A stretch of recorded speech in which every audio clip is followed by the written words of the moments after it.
Salve, salve aí, galerinha. Vamos finalizar com esse exercício, né?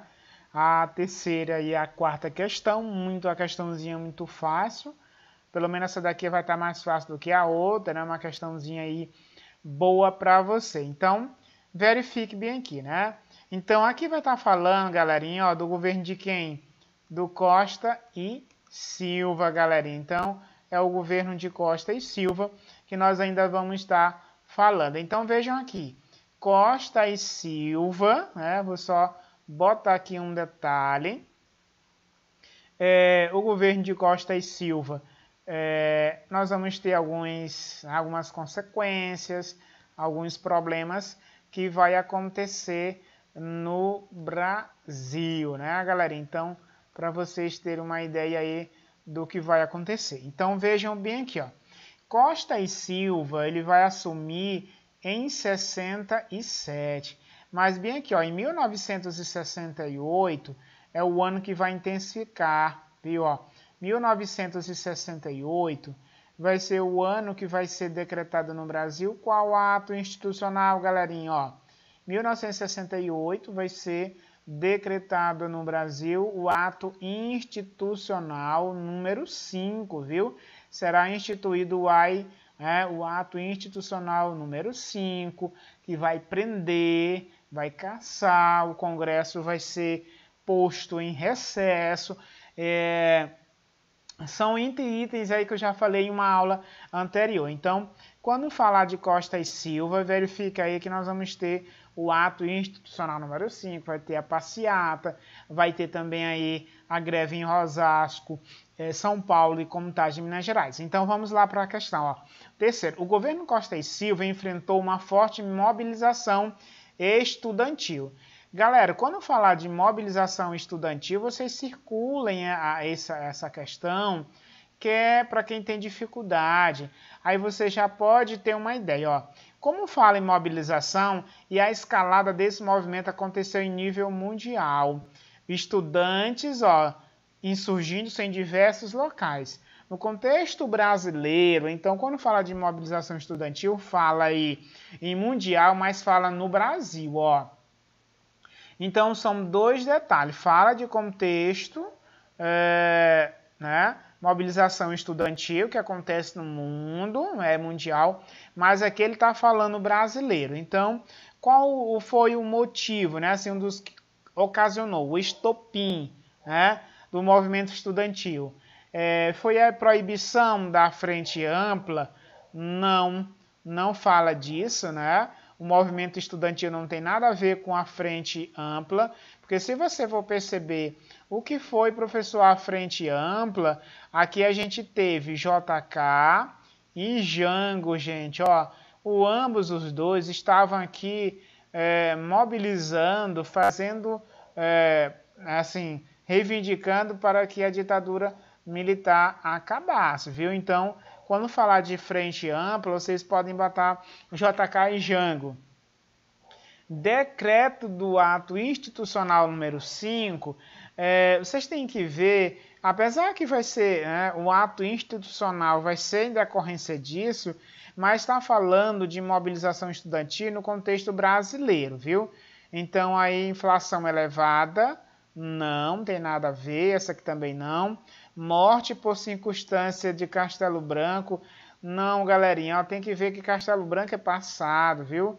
Não tem nada a ver aí, ó, morte em circunstância obscura de Castelo Branco, né? Então, como se o ato institucional aqui vai acontecer em decorrência da morte de Castelo Branco, né? Não tem nada a ver. Então, esse ato aqui está falando de mobilização estudantil, fala no contexto brasileiro, o estopim.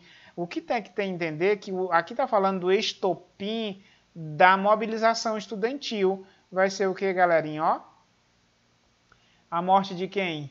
Do estudante Edson, viu?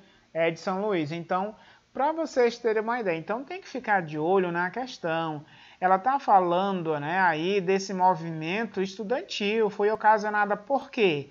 Foi pela proibição da Frente Ampla, pelo decreto, pela inflação elevada ou pela morte aqui obscura de Castelo Branco? Não. Então essa passeata ela foi por causa da morte do estudante, não foi por causa das outras coisas citadas aí. Então fiquem de olho no que a questão está pedindo para você. Olha o que diz a questão número 4.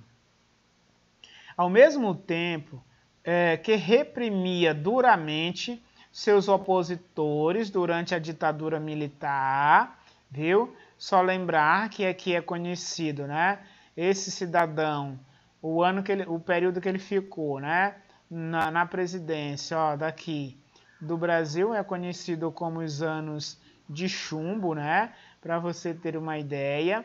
Então, para vocês perceberem aí, é o ano que vai intensificar ainda mais a repressão de qualquer pessoa, né, que fosse contra, né, o regime aí dos militares. Então, o governo Garrastazu Médici, viu, Emílio Garrastazu Médici, vejam aí o que diz aqui, ó, o governo dele, viu, Garrastazu Médici, pretendeu mostrar à população brasileira uma visão otimista do Brasil, principalmente através da utilização dos meios de comunicação em massa. Gente, ó, isso aqui eu vou trabalhar ainda lá na Revolução Russa, ou pelo menos na questão de Hitler, de Mussolini, de próprio Getúlio Vargas. Eu vou falar isso aqui, ó, do meio de manipular a massa da população. Então essa questão da TV, a rádio, um detalhe, ó, a TV Globo, ela vai surgir aqui no contexto da ditadura militar. E um detalhe, a própria televisão, ela vai ajudar dar o golpe, né? Depois ela vai ficar contra quando não tiver mais sendo reivindicado, pelo menos seu direito não estiver sendo mais atendido. Então, veja que o meio de comunicação aqui, principalmente da época, era TV e, no caso aí, na figura da Globo, viu? O uso maciço de slogans ufanistas, né? Aqui, ó. Essa questão do petróleo é nosso vai ser na era Vargas, viu? Então, a questão do petróleo é nosso não tem nada a ver com Emílio Garrastazu Médici. 50 anos em 5, galera, ó, isso aqui é do JK, né? Ainda vou falar sobre o JK.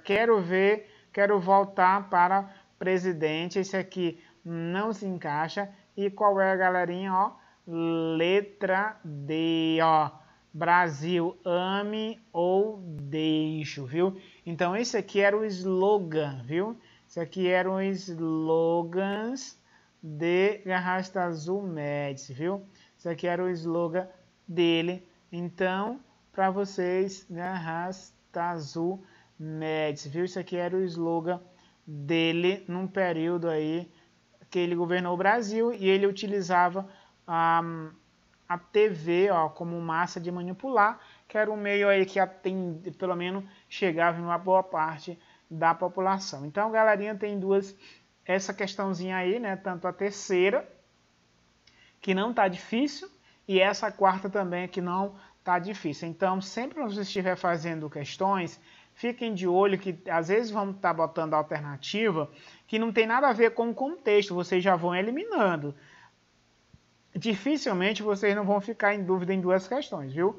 Mas eu creio que vocês vão se sair muito bem. Então, galerinha, desde já agradeço, viu? Ative o sininho lá do canal. Procure lá Eliseu Aragão no YouTube.